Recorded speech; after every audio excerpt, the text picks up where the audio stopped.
ya que no damos corto y lo tenemos ya todavía fresquito el tema, es decir, está muy relacionado aborto con los métodos anticonceptivos, ¿no? Y porque para que parezca increíble, es decir, a veces en términos generales la mayoría de las personas saben nomás del método anticonceptivo más común, que es la píldora, el preservativo, qué sé yo, y el ligadura de trompa, etc.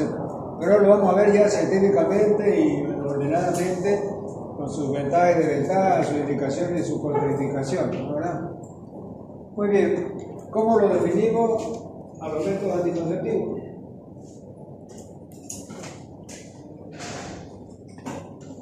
Siempre me olvido de la high technology. Bien.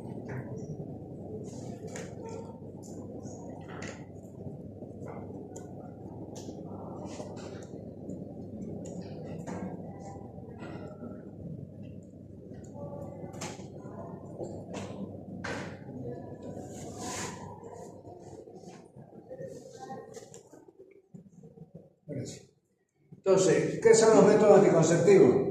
Método anticonceptivo o método contraceptivo, que es lo mismo, es aquel que impide o reduce significativamente las posibilidades de una fecundación en mujeres fértiles que mantienen relaciones sexuales de carácter heterosexual. Aquí no hay LTI, JK, LM, no. Aquí es hombre, mujer, macho, hembra. ¿Ya? De eso se trata. Vamos. Los métodos anticonceptivos. Entonces, en primer lugar, vamos a ver el concepto en sí de lo que es, como dice aquí, el sexo. O sea, el coito, que nosotros hablamos en términos médicos, ¿no es verdad? El coito o el acto sexual tiene dos componentes. Un componente fisiológico que visa la reproducción, es decir, toda especie animal, entre ellas la humana, para mantenerse en el tiempo, tiene que reproducirse, nacer, crecer, reproducirse y morir. Ese es decir, el ciclo de vida de todo ser vivo, en este caso el ser humano.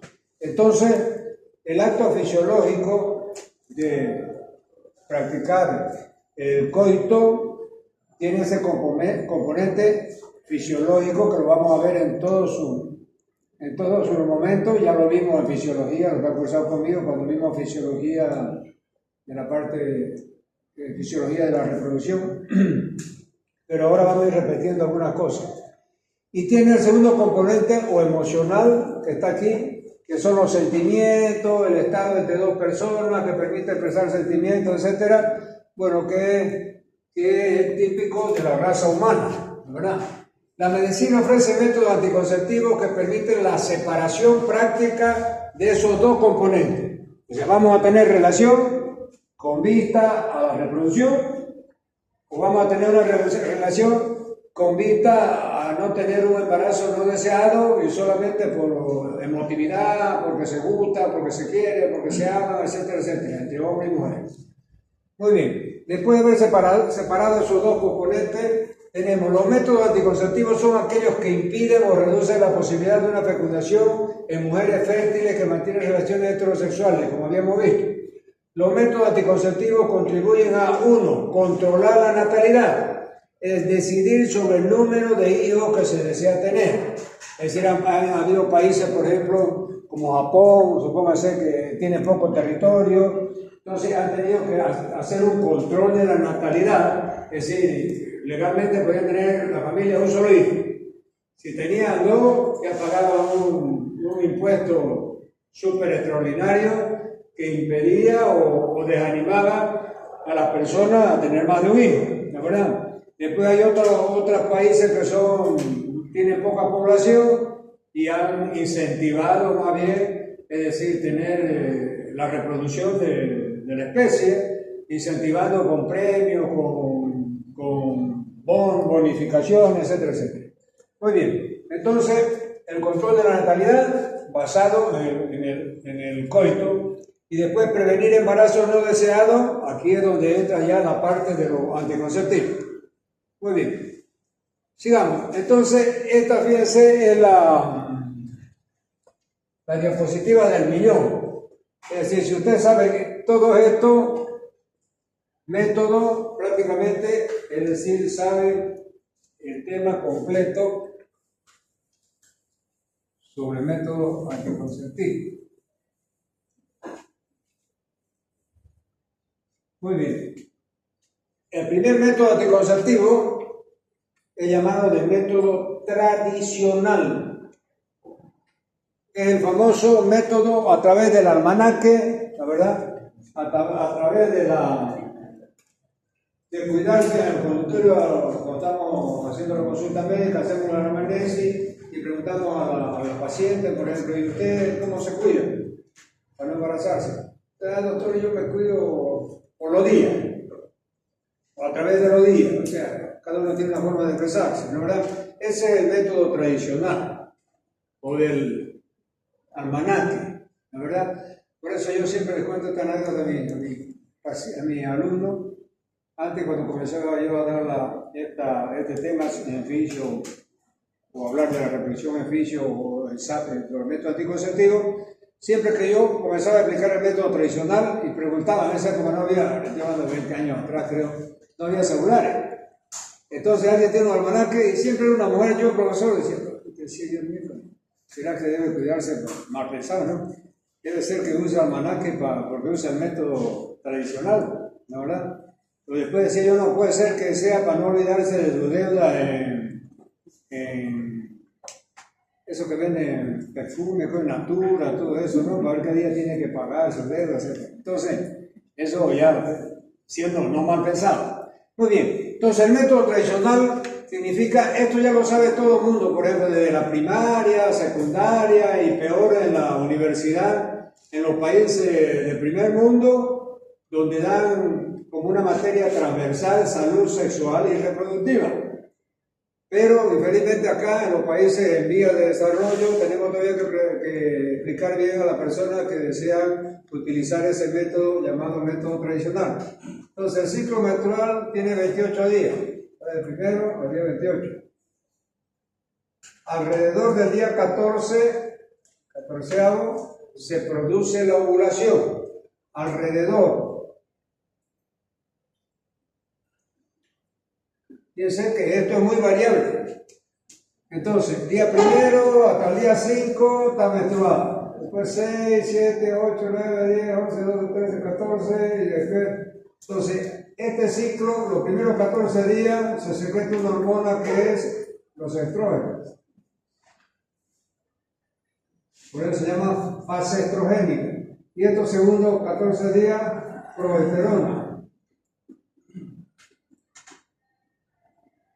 Mira, la fase proestacional. En esta fase estrogénica comienza a hipertrofiarse y hiperplasearse la mucosa del útero, engrosándose con la perspectiva de que haya fecundación y pueda anidarse el nuevo ser, ¿no verdad? Que va a ir creciendo el útero. Es decir, y en esta fase progesterona ya las glándulas se vuelven tortuosas, los acinos glandulares comienzan a potenciarse, porque ahí todas las glándulas mucosas, aquellas glándulas que producen, es decir, factores energéticos, por donde va a circular los capilares, etcétera, etcétera, todo preparándose para una posible fecundación, con anidación. Muy bien, entonces, ¿qué pasa? Esta ovulación, porque después de ovular, habíamos visto que el útero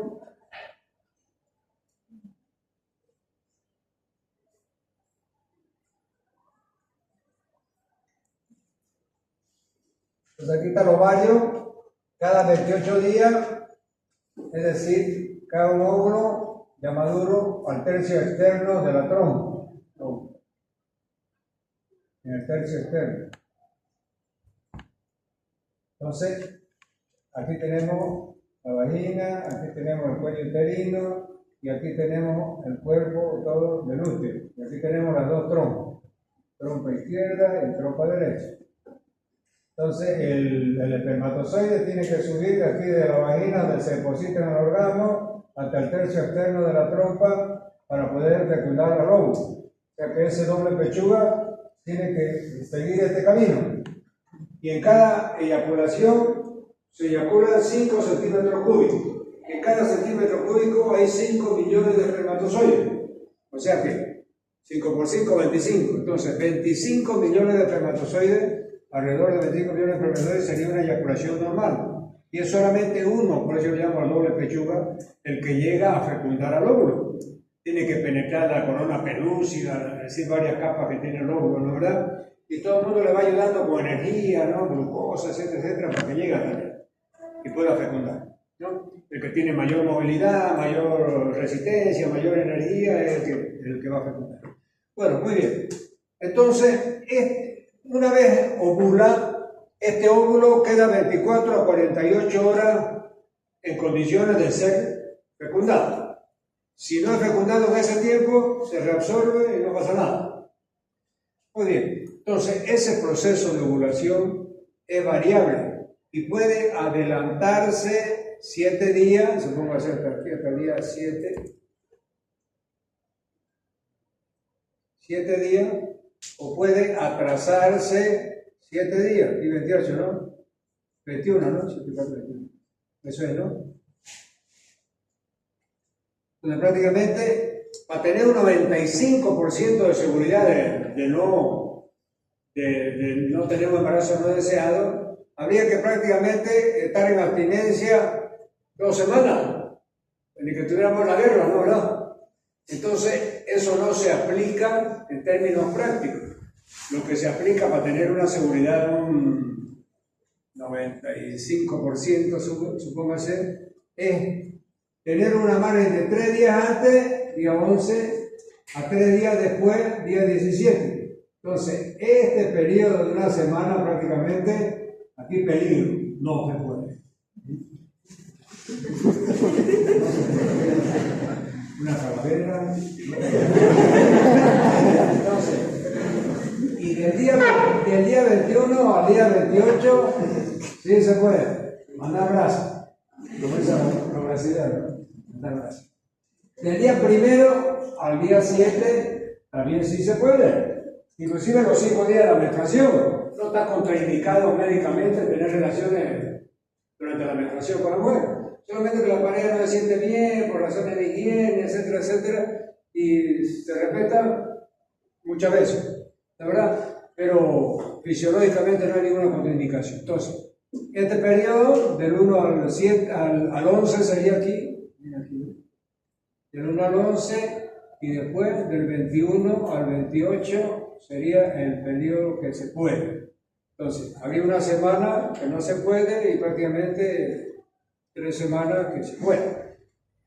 Pero, lógicamente, ya van a ver ustedes que ninguno de ellos es 100% seguro. Ya vamos a ver por qué. Muy bien, ese es el método tradicional. Ahora tiene el segundo método del coito interruptus. ¿Qué? Un coito interrumpido. O sea, el hombre, cuando ya siente que va a eyacular, entonces retira el pene de la vagina de la mujer y eyacula afuera. Entonces, eso me parece de ciencia ficción. Es un método anticonceptivo descrito en todos los libros y que hay parejas que lo adoptan. Yo no sé con qué criterio, pero en términos de satisfacción personal, el hombre mal que mal, si ya está por eyacular y saca el pene y por ahí eyacula, tiene algún grado de satisfacción. Pero la mujer, en lo mejor de la fiesta se van los músicos, queda subiéndose por la pared. Entonces, es medio complicado emplearlo, pero hay parejas que lo adoptan y está en todos los libros. Por eso es que yo soy obligado a darlo, ¿no? Bueno, entonces, el tercer método físico. Este lo van a encontrar en algunos libros como método de barrera. ¿Por qué? Físico es un término más palpable porque hay es decir, el látex del preservativo, esa goma es el látex, es decir, separa para que no se junten las secreciones vaginales con las secreciones seminales, ¿no? Entonces, es una verdadera barrera. Entonces, por eso es que se llama un método físico o método de barrera. Es el preservativo masculino y el femenino. Solamente que el masculino es el que se ha pegado, o sea, la sociedad lo ha adoptado ya definitivamente. Porque el femenino decide ponerse ese artefacto, era más rápido ponerse una escafandra de los que van a la luna, y demoraba mucho. Entonces ya cuando la mujer se terminaba de poner ese aparato, ya el tipo estaba pagando la cuenta en el motel, ¿verdad? Entonces no ha pegado socialmente. Entonces cuando hablamos de preservativo, es preservativo masculino. Es ahí en todos lados. La verdad, el CD reparte 1 millón de preservativos 3 días antes de carnaval. En los montes le hay 2 kilos ahí encima del velador, de la mesita de luz. Eso me han contado, ¿no? ¿Verdad? Para que no estén pensando mal, ¿no? Entonces, ese es el campeón para un chico de 10 años en la farmacia, le venden un preservativo también. O sea que no hay ningún tipo de limitaciones. Por eso es que el método más utilizado. Muy bien. Y luego tenemos en cuarto lugar, métodos químicos. Estos métodos químicos se dividen en dos, hormonales y no hormonales. Los métodos químicos hormonales son las famosas pastillas anticonceptivas, que hace 40 años, 50 años de parte que existen, que son a base de estrógeno y progesterona. La verdad, hay que tomarla 28 días, se suspende, viene la menstruación, después se comienza todo de nuevo. Ese método hormonal, en comprimido. Ese método hormonal, como les digo, vamos a ponerlo aquí, yo generalmente no hago esto, pero después lo voy a borrar. Hormonales hay las píldoras.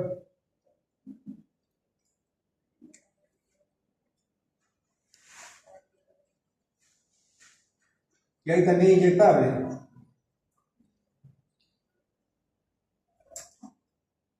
Todo con hormonas. Esta inyectable generalmente protege por tres ciclos, hasta a veces 6 ciclos. ¿Ya?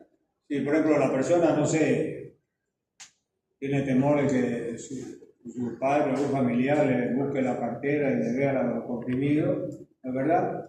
Y entonces usa lo inyectable, puede, como le digo, dura 3 meses, o sea, 3 ciclos, o puede ser hasta 6 meses, 6 ciclos inyectables, a base de hormonas. Métodos hormonales.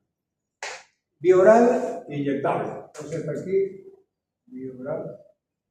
Los no hormonales. Entonces, ¿cuáles son? Esto hay en varias formas farmacéuticas. Spray, óvulos vaginales, ¿no? Vaginales, jalea. Hay de todos los sabores, el mocochinche, de chachairú, de todo lo que ustedes quieran. Ustedes saben, no saben Europa porque la industria del sexo es tremendamente poderosa y está en todo lo internet y en todas las publicaciones comerciales. Muy bien. Estos que son no hormonales son sustancias químicas que no son hormonas, como los anteriores que eran o estrógeno o progesterona. Entonces, estos no hormonales son sustancias químicas antialérgicas que no producen alergia, la primera condición. Y segundo, su efecto farmacológico son espermicidas, o sea, matan el espermatozoide. Pero hay que tener un cuidado, que antes de tener la relación sexual, hay que dejar pasar unos 15 a 20 minutos. Para que esos óvulos, esa jalea, ese spray se disuelva en las secreciones vaginales de la mujer. Y recién ahí, después de 15 a 20 minutos, cuando ya está disuelto, recién ya puede ejercer su acción espermicida. Porque si usted lo utiliza ahí, ya se pone un poquito de jalea, papá, y manda embarazo inmediatamente, no consiguen ese efecto espermicida y puede haber un embarazo no deseado. Entonces, ese es el requisito para este tipo de método químico no hormonal. Como le digo, que hay en spray, óvulos vaginales y jalea. Muy bien. Luego tenemos, hasta aquí, eran métodos clínicos. ¿Ya? O sea, no había ningún tipo de procedimiento, ni agresivo, ni invasivo, ¿verdad? Solamente era ingerir por vía oral, colocarse óvulo, usar el almanaque, retirar el pene de la vagina, etc.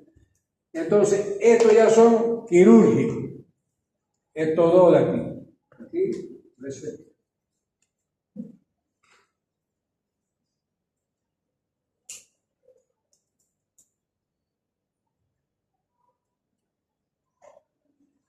Esos dos son quirúrgicos. Entonces, el primero, como lo ven ahí ustedes, son los famosos DIU, dispositivos intrauterinos. Comenzaron en su época como té de cobre, era uno, ¿no? Porque utilizaban el metal cobre que producía poco rechazo y era en forma de té, entonces té de cobre. Y había otro que era en forma así de esas espirales para los mosquitos, ¿visto, no? Ese es el famoso diafragma. Entonces, comenzaron los primeros modelos de cobre, material cobre, el diafragma. Ahora ya se hacen modelos similares, pero ya de tantalio, de tungsteno, o sea, de esos metales más raros que producen menos rechazo todavía y entonces duran más tiempo. Generalmente, los primeros que salieron, inclusive se siguió con esa conducta, se lo colocaba en consultorio, o iba al consultorio del ginecólogo y ahí mismo, en el mismo consultorio, le colocaban el DIU, el dispositivo intrauterino, y podía usarlo 3 años a 5 años. La gran mayoría optaba por sacárselo a los 3 años porque después se va enquistando, o sea, se va profundizando ahí en el músculo, ¿no? Del útero, y ya cuesta después extraerlo. O si no, comienza a dar en pequeñas metrorragias, dolores cólicos en el abdomen inferior, entonces hay que sacarlo, ¿no? Pero ahí ¿y por qué son reversibles? Pues se lo saca, se deja esperar unos 6 meses y después tiene relaciones normales y se puede engravidar, se puede embarazar, ¿verdad? Entonces, método quirúrgico reversible. DIU, té de cobre, ahora de tantalio, que sí. Muy bien. Y por último tenemos los irreversibles. O sea que una vez se hace, ya difícilmente ya va a poder procrear esa mujer o ese hombre. Ustedes saben que yo les definí lo que era la diferencia entre fertilidad, como es infertilidad y esterilidad, ¿no, verdad? Ya les expliqué, ¿no? Sí. La esterilidad, habíamos dicho que es la imposibilidad de procrear. Agenesia bilateral de ovario, agenesia bilateral del testículo. Son estériles. Nunca más. Y la infertilidad es la imposibilidad de tener llevar un embarazo a término, por ejemplo, en el caso de la mujer, que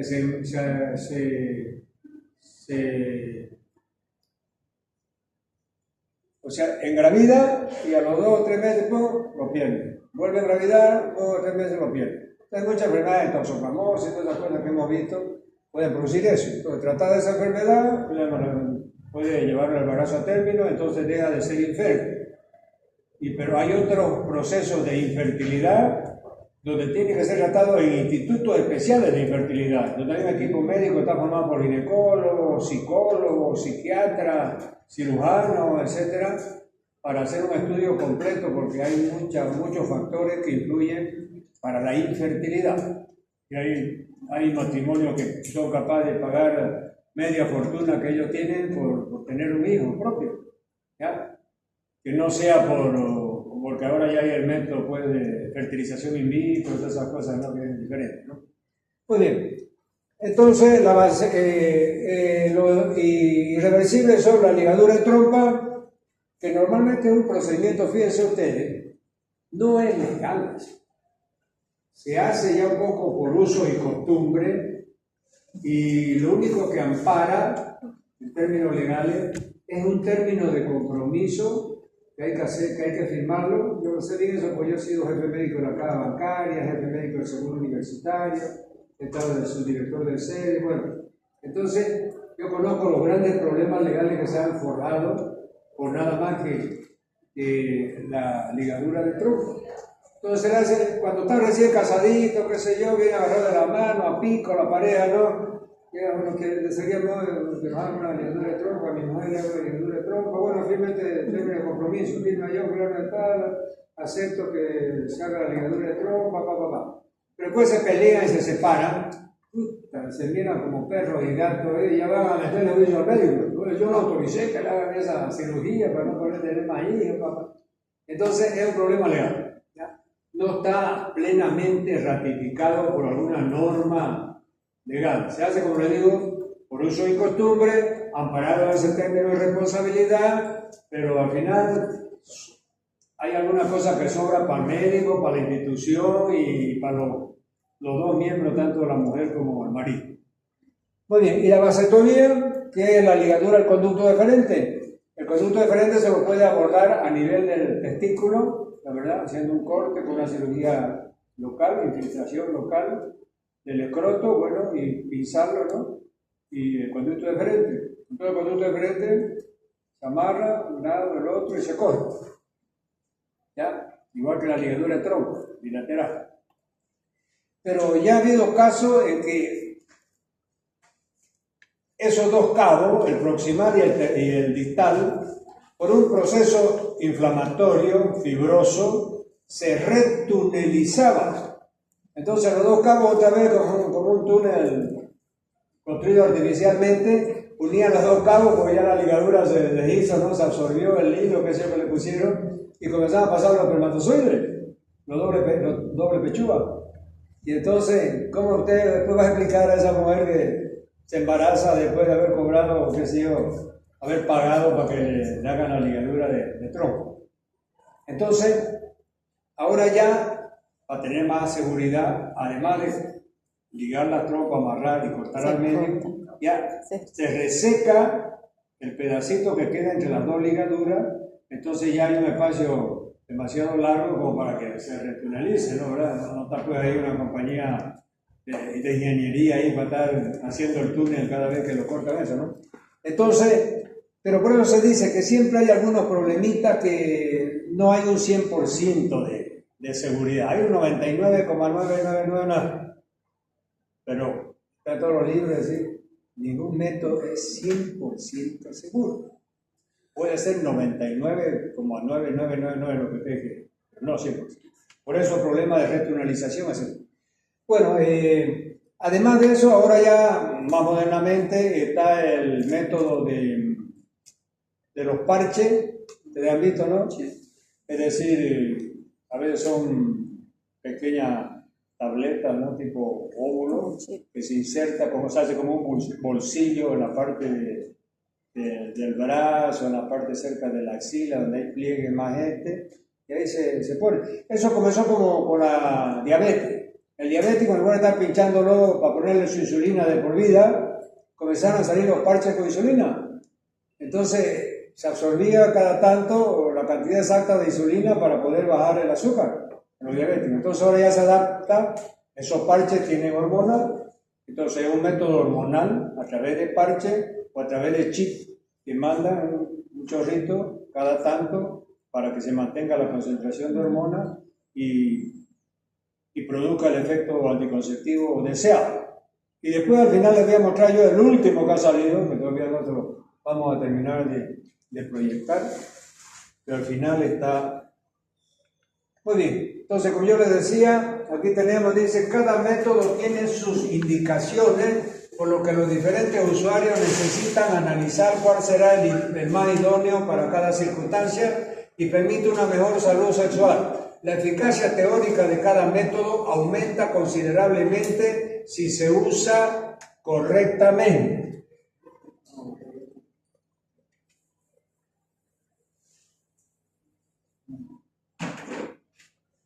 Entonces, fíjense que ahí cada pareja es libre de usar el método que quiera. Elección del método anticonceptivo. Ningún método anticonceptivo puede considerarse mejor que otro ni es totalmente seguro.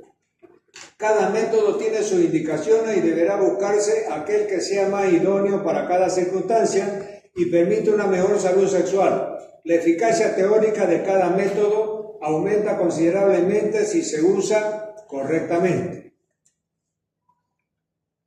Aquí entonces tenemos lo mismo que hemos hecho acá, pero aquí está más despelotado. Fíjense que aquí hablan de método de barrera, que es método físico. Ese otro allá me pareció que está todo, aquí lo natural es el tradicional, más el coito interrupto, ¿no, verdad? Allá me parece que es más fácil de grabar. Aquí está el método del almanaque, ¿no, verdad? De la tablita, qué sé yo. Ahí haciendo un cálculo, parece que va a mandar un cohete a la luna, ¿no, verdad? Pero ahí está viendo cuáles son los días peligrosos o menos peligrosos. Después acá tenemos los métodos naturales. Bueno, esto, fíjense, además de todo eso que hemos visto, cuando se va una pareja a un instituto de fertilización, ¿ya? Porque tiene problemas de infertilidad, es decir, hacen toda esta parafernalia del método para estudiar, porque hay infertilidad que se debe a un proceso psicológico.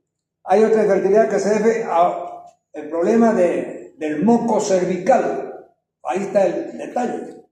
El moco cervical no tiene la suficiente densidad, no tiene la suficiente concentración, etc. Moco cervical. Hay otro que es debido al cuello uterino. Entonces, van a ver ustedes que todo eso tiene, por ejemplo, aquí dice, dentro de esta clasificación existen otros métodos conocidos como naturales, entre comillas, o de abstinencia, que son el ritmo, que ya lo hemos visto, que es el método, es decir, tradicional, el método termométrico, tomarse la temperatura vaginal. Imagínense, pues aquí va a estar en ese chiverío, ¿no? Es decir, no es práctico, ¿no, verdad? Pero está también el moco cervical, también un factor del moco cervical que indica cuál es el momento más peligroso. El método rítmico del calendario, ritmo calendario, que es parecido a este de acá. La palpación del cuello uterino, el coito interrumpido que pone aquí, ¿no? Entonces estos son métodos más estrambólicos, ¿no? Porque ya lo hemos puesto en nuestra clasificación general, pero ya en los institutos de infertilidad ya comienzan a tomar el moco cervical, si cristaliza bien, si el cuello uterino está en buenas condiciones. Método de barrera. Entonces aquí tenemos condones, preservativos, permesía vaginal, diafragma, esponja. Eso no, es otra clasificación. Barrera, solamente anticonceptivo. ¿Ya? Los otros hemos visto que es químico y hormonal y no hormonal. Aquí ya lo mezclan. Métodos químicos, entonces, están disponibles en óvulos, espuma, crema, tabletas vaginales, supositorios, entre otras presentaciones, etc. Los espermicidas causan la ruptura de los espermatozoides y afectan su movilidad. Lo ideal es utilizarlo como otro método anticonceptivo, lógicamente. O sea que, para tener mayor seguridad, si realmente el efecto espermicida no llega a completarse, entonces este se podría usar como un doble método anticonceptivo por seguridad. Porque hay veces que toman el comprimido, se olvida un día, 2 días y ya tienen la duda, entonces para no arriesgar, está otro método anticonceptivo. O que usen su pareja preservativo o que utilicen, qué sé yo, estas sustancias espermicidas, no hormonales, ¿no? Muy bien. Aquí tenemos métodos hormonales que son las píldoras, como les digo, hay inyectables. Anticonceptivos pueden ser de combinación de estrógeno y progestágeno, constituidos solo de progestágeno. El mini píldora se presenta en pastillas, inyectables y parches. Pero los parches están aquí. Estos son los implantes subdérmicos que le decía Mona, ¿verdad? ¿Está viendo aquí? Son un método anticonceptivo hormonal que consiste en pequeñas cápsulas insertadas bajo la piel que liberan progesterona en dosis pequeñas de forma constante. Y como les digo, esto lo primero que apareció fue para el diabético, para insulina. Pero ahora yo he visto, he conversado varias veces con varias alumnas que me han dicho a veces que hay algunas ONG acá que hacen de rutina y gratis, van mujeres, ¿no? Personas jóvenes a hacerse estos implantes para tener un método anticonceptivo permanente por un tiempo, ¿no? Para no correr el riesgo de no tener un embarazo no deseado, ¿no? De tener un embarazo no deseado. Entonces, eso he visto que hay en ONG que trabajan aquí en la ciudad, también en la zona rural, que se dedican a esto. Implantes subdérmicos. Está también la píldora del day after, del día después, ¿verdad? Ese es un método hormonal. Muchos dicen que ya es, ¿cómo se llama? O sea, cuando ya usted provoca, o sea, es abortivo, ¿no? Es decir, pero está considerado todavía dentro de los métodos anticonceptivos. Pero hay que usarlo dentro de las 24 horas después del coito. Después de las 24 horas ya que del coito ya se torna muy peligroso, ya su efecto ya es muy irregular. Bueno, entonces aquí DIU de cobre, métodos, entonces ya vimos por partes, etcétera. Aquí estaba la forma, ¿no? T dice, pero aquí parece un ancla, está al revés, ¿no? A ver, patas para arriba. Esa es la famosa T de cobre. Y a ver, vamos a decir qué dice aquí. Dice, dispositivo intrauterino, DIU. Un método anticonceptivo es aquel que impide o reduce significativamente la posibilidad de una fecundación en mujeres fértiles que mantienen relaciones sexuales de carácter heterosexual que incluyen coito vaginal. Los métodos que se administran después de mantener relaciones sexuales se denominan anticonceptivos de emergencia. La historia de la anticoncepción indica que fue en la mitad del siglo XX cuando se generalizó el uso y acceso a los diferentes métodos anticonceptivos modernos, la generalización de la planificación familiar y la educación sexual favorece su utilización a larga escala. Bueno, esa es una introducción. Entonces aquí, ligadura de trompa, ¿verdad? Aquí tenemos las trompas, ¿no? El útero, la vagina, y como mire, cuando se corta la ligadura, ¿no? Se liga acá y se corta al medio, pero a veces se retunelizaba, como les digo, y hay problemas. Aquí entonces, anticonceptivos permanentes, ligadura y vasectomía, que son irreversibles, normal. Y aquí está el último anticonceptivo. Oro anticonceptivo. Oro 18 quilates. No, ese oro me está vendiendo algo, ¿no? Fíjense ustedes, creen. Se han desarrollado nanopiezas, o sea, partículas microscópicas, nanopiezas de oro puro, que se inyectan en los testículos y se dispara un láser infrarrojo sobre ella para calentarla a la temperatura exacta en que pueden matar los espermatozoides sin afectar otros tejidos. Entonces, fíjense, este método es una experimentación, ya hay algunos lugares que lo están aplicando. Nanopieza de oro recalentada con un rayo de láser infrarrojo a una temperatura que destruye los espermatozoides sin lesionar los otros planetas. Pero mejor que ese método anticonceptivo es este. ¿No? Ese es de última generación ya.